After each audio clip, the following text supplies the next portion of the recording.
it's a pretty spectacular story. Well, in 1940, the New York Times called Pinocchio the best film that Walt Disney had ever made.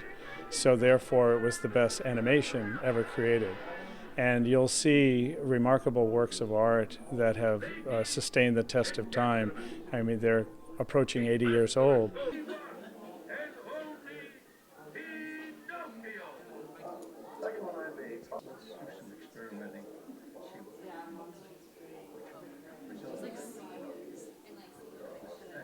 Well, if you look at the basics of the story, it's about lessons learned, mistakes made, lessons learned, and love. It's all about love and compassion. So I think that rings true for any decade.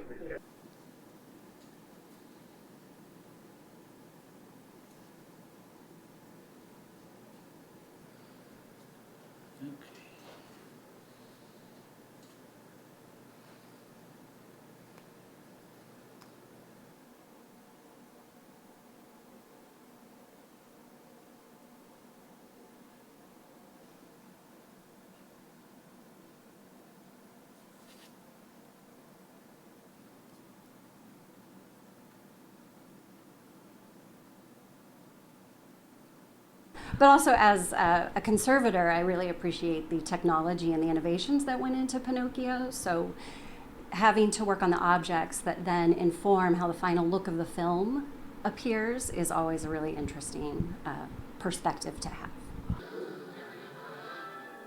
To find out we can do things and everything, as a boy, we went into factories, things that were very costly.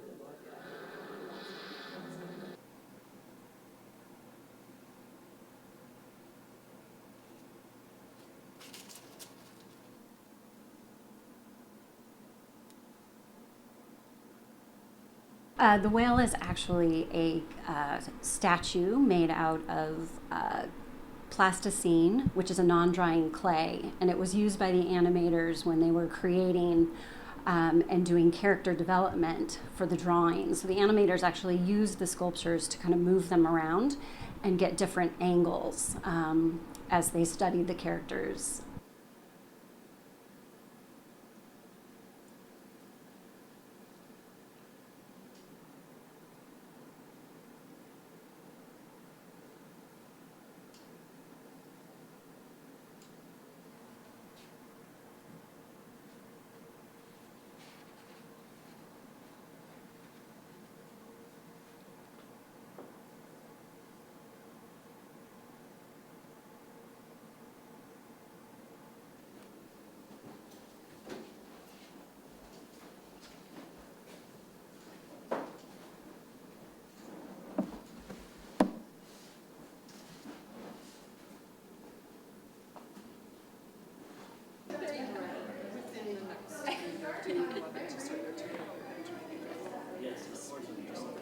So Pinocchio earned the first Oscar for music, the original score and the song that we all know and love, Wish Upon a Star. So it was a really crowning achievement for the Walt Disney Studios at the time.